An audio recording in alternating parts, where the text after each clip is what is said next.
tengah pandemi, sesiar kabar beberapa penyintas kekerasan seksual mulai berani menyuarakan apa yang telah dialaminya. Kabar kekerasan seksual tersebut datang dari universitas yang dikenal dengan simbol jaket kuning.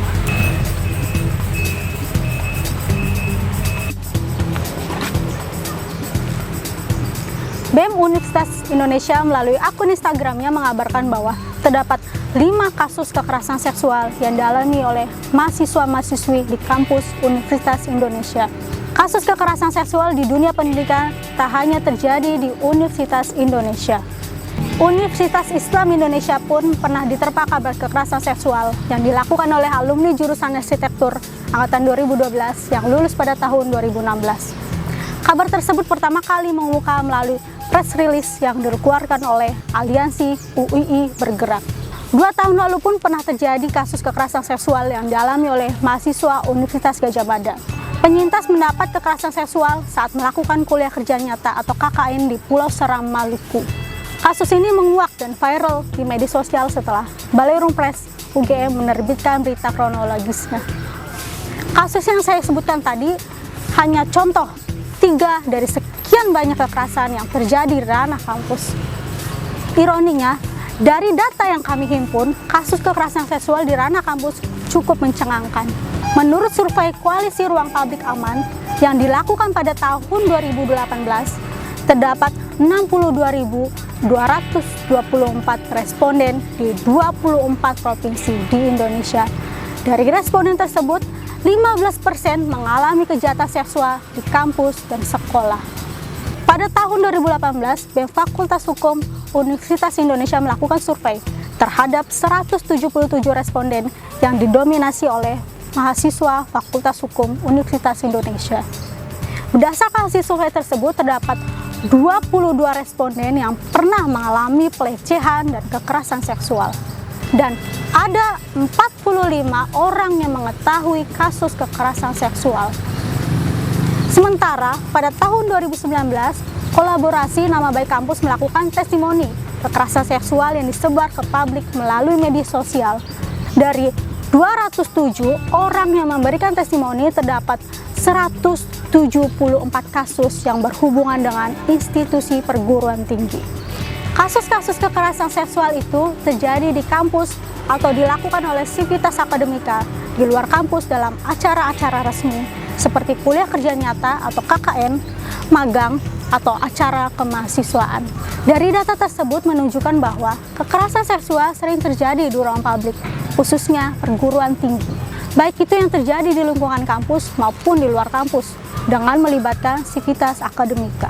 Perguruan tinggi yang seharusnya menjunjung tinggi nilai luruh dan menghargai asasi manusia, justru menjadi ladang subur bagi tumbuhnya kekerasan seksual. Alih-alih sebagai tempat yang memberikan rasa aman dan nyaman untuk menuntut ilmu pengetahuan, kampus berubah wajah menjadi tempat yang menakutkan. Lantas, mengapa kekerasan seksual sering terjadi di perguruan tinggi? Untuk mengetahui jawabannya, mari kita diskusikan bersama. Cikidot!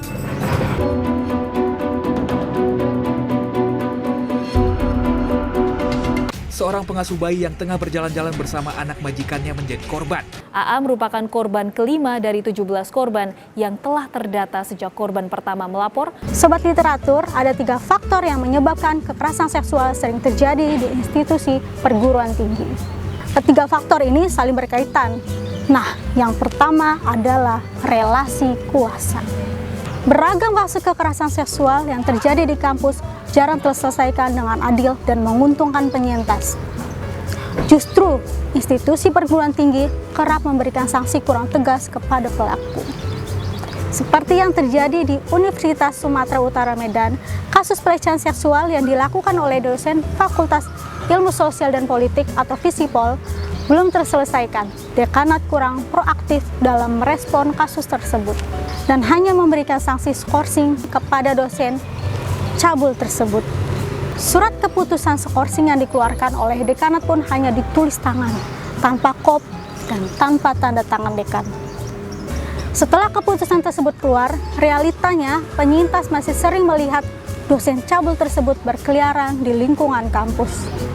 Ini hanya satu dari sekian banyak yang tidak terselesaikan dan tak menguntungkan bagi penyintas. Fenomena yang terjadi di Universitas Sumatera Utara ini bisa disebut dengan relasi kuasa. Apa itu relasi kuasa? Sobat literatur, secara bahasa, relasi artinya hubungan atau berhubungan. Sedangkan kuasa adalah wewenang atau kemampuan untuk berbuat sesuatu. Menurut Peraturan Mahkamah Agung Nomor 3 Tahun 2017 tentang pedoman mengadili perkara perempuan yang berhadapan dengan hukum, relasi kuasa adalah relasi yang bersifat hierarkis, ketidaksetaraan dan atau ketergantungan status sosial, budaya, pengetahuan, atau pendidikan, dan atau ekonomi. Relasi kuasa dalam kekerasan seksual kerap terjadi di lingkungan kampus dan hanya menghambat penanganan kampus. Misalkan, kekerasan seksual dilakukan oleh dosen kepada mahasiswi, pejabat kampus kepada mahasiswi, atasan kepada bawahan, dan pelaku lainnya yang memiliki kuasa di dalam suatu relasi atau hubungan. Relasi kuasa ini menyebabkan kekerasan seksual kerap terjadi, seperti yang dialami oleh mahasiswi Universitas Sumatera Utara. Penyintas awalnya ingin memperbaiki nilai mata kuliah kepada dosen bersangkutan, dan dosen tersebut mengabulkan permintaan dengan syarat penyintas mesti menemaninya untuk meninjau lokasi penelitian yang kebetulan tepatnya tak jauh dari kampung penyintas. Bagi penyintas sangat sulit untuk menolak permintaan dosen tersebut karena ia membutuhkan untuk memperbaiki nilai. Meskipun apa yang diminta dosen tidak berkaitan dengan mata kuliah, maka timbullah relasi kuasa. Dosen tersebut merasa memiliki wewenang atas mahasiswinya sehingga menyebabkan terjadinya kekerasan seksual. Relasi kuasa juga kerap menjadi batu besar penghalang untuk menyelesaikan kasus kekerasan seksual. Tak sedikit penyintas yang takut untuk melaporkan kasusnya karena pelaku melakukan intimidasi dan ancaman. Ancaman itu bisa berupa pengurangan nilai mata kuliah hingga akan dikeluarkan dari kampus. Birokrat kampus seolah saling melindungi rekan kerjanya yang terlibat dengan masalah. Hal tersebut terbukti tidak proaktifnya pihak kampus dalam menangani setiap kasus kekerasan seksual hingga memberikan sanksi yang ringan kepada pelaku.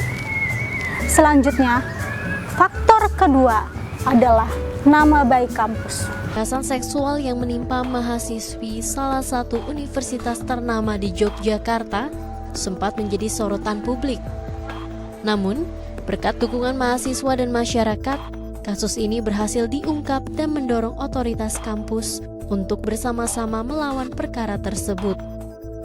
Masalah kekerasan seksual juga mendorong mahasiswa Universitas Indonesia ikut meningkatkan kesadaran warga kampus dalam mencegah terjadinya perilaku kekerasan seksual yang ada di lingkungan kampus Universitas Indonesia. Sobat literatur, nama baik kampus sering dijadikan dalih bagi institusi perguruan tinggi untuk menutup rapat-rapat kasus kekerasan seksual agar tidak diketahui banyak orang. Banyak kasus kekerasan seksual yang diselesaikan dengan cara diam-diam, tanpa melibatkan warga kampus dan enggan transparan. Hal ini tentu cara yang digunakan institusi perguruan tinggi untuk menghindari sorotan media massa, supaya tak makin banyak orang yang mengetahuinya. Penyintas dibiarkan sendiri tanpa pendampingan, tak ada support dari publik. Bahkan kasus kerap berujung pada perdamaian dengan perjanjian antara kedua belah pihak. Itu jalan yang paling aman bagi institusi perguruan tinggi dalam menyelesaikan kasus kekerasan seksual agar citranya tetap baik. Tindakan seperti ini tentu merugikan penyintas, tapi justru sebaliknya, pelaku lebih diuntungkan dan berpotensi mengulangi kembali kejadian serupa. Dengan begitu, pelaku bisa saja menganggap kejadian ini sepele dan tidak menimbulkan efek jera. Penyelesaian kasus seperti ini akan memberikan efek domino kepada pelaku-pelaku lain untuk melakukan kekerasan seksual. Sebab tindakan institusi perguruan tinggi seolah berpihak kepada pelaku dengan menganggap remeh kasus tersebut. Siswi kelas 1 sekolah menengah kejuruan di Madiun mengalami kekerasan seksual. 3 dari 4 pelaku diduga masih memiliki ikatan keluarga dengan korban. Seorang pria berpura-pura melihat pertunjukan dan mendekat pada penonton wanita.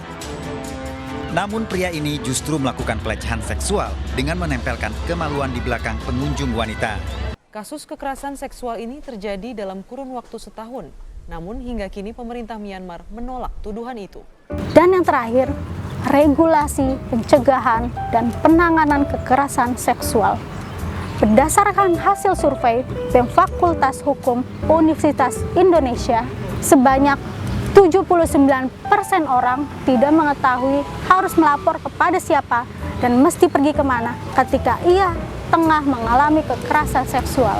Hal ini membuktikan bahwa penanganan kasus kekerasan seksual masih terdengar asing dan tak pernah diketahui oleh mahasiswa. Mereka yang tidak mengetahui harus kemana untuk melapor ketika mengalami kekerasan seksual bukan karena kurangnya sosialisasi mekanisme penanganan kasus, namun memang belum ada mekanisme khusus yang mengatur pencegahan dan penanganan kasus kekerasan seksual, sehingga membuat penyintas kebingungan harus kemana, dan hal ini akan berefek pada enggannya penyintas untuk melaporkan kasusnya. Padahal dengan adanya regulasi pencegahan dan penanganan kasus kekerasan seksual akan membuka peluang besar bagi penyintas untuk mendapatkan keadilan dalam penyelesaian kasusnya. Namun faktanya, universitas di Indonesia masih sangat sedikit yang menerapkan regulasi khusus pencegahan dan penanganan kasus kekerasan seksual. Bisa terhitung baru beberapa kampus yang menerapkannya, di antaranya Universitas Indonesia, Universitas Gadjah Mada, Fakultas Film dan Televisi Institusi Kesenian Jakarta atau FFTV IKJ, dan Perguruan Tinggi Keagamaan Islam atau universitas yang berada di bawah Kementerian Agama. Universitas Indonesia membuat buku saku pedoman penanganan kekerasan seksual dan memiliki posko pengaduan kekerasan seksual. Sedangkan UGM menerapkan aturan melalui surat keputusan rektor sejak awal tahun 2020 setelah kasus Agni menguak ke publik. Selanjutnya, Dekan FFTV IKJ mengeluarkan surat edaran untuk para dosen dan mahasiswa. Surat itu mengatur sanksi terhadap pelaku berupa surat teguran, skorsing, atau dikeluarkan. Dan surat keputusan Direktur Jenderal Pendidikan Islam nomor 5494 tahun 2019 tentang pedoman pencegahan dan penanggulangan kekerasan seksual pada perguruan tinggi keagamaan Islam. Kementerian Pendidikan dan Kebudayaan atau Kemendikbud sebagai pihak yang menaungi kampus-kampus di Indonesia belum memiliki aturan khusus penanganan kekerasan seksual di lingkungan kampus. M. Nasir dan Menteri Pendidikan dan Kebudayaan sebelumnya menyerahkan sepenuhnya mekanisme penanganan kasus kekerasan seksual di lingkungan kampus kepada rektor masing-masing universitas. Bila memang regulasi tersebut sepenuhnya menjadi tanggung jawab kampus, maka rektor mesti segera merancang aturan tersebut. Mahasiswa bisa ikut turut andil mendesak rektor untuk segera membuat regulasi serta mengawasi pembuatan aturan tersebut. Regulasi penanganan kekerasan seksual di lingkungan kampus sangatlah penting untuk menjamin hak-hak penyintas dalam menyelesaikan kasus kekerasan seksual yang dialaminya. Regulasi yang jelas juga akan mempermudah penyintas dalam memperjuangkan haknya agar tercipta keadilan. Tak hanya itu, dengan adanya regulasi akan memberikan sanksi tegas dan jelas kepada pelaku kekerasan seksual sehingga menimbulkan efek jera. Kekerasan seksual di kampus akan berkurang jumlahnya apabila tiap universitas memiliki regulasi penanganan mengenai kasus kekerasan seksual. Nah, sobat literatur, kita sebagai kaum muda yang diberikan keistimewaan untuk merasakan dalamnya ilmu pengetahuan sudah seharusnya menciptakan ruang aman dan nyaman di kampus. Tentunya kita sebagai manusia yang beradab mesti menjunjung tinggi hak asasi manusia dengan turut terlibat mendesak institusi perguruan tinggi membuat regulasi yang jelas mengenai penanganan kasus kekerasan seksual. Sampai jumpa di diskusi lainnya. Saya Isita, salam literasi.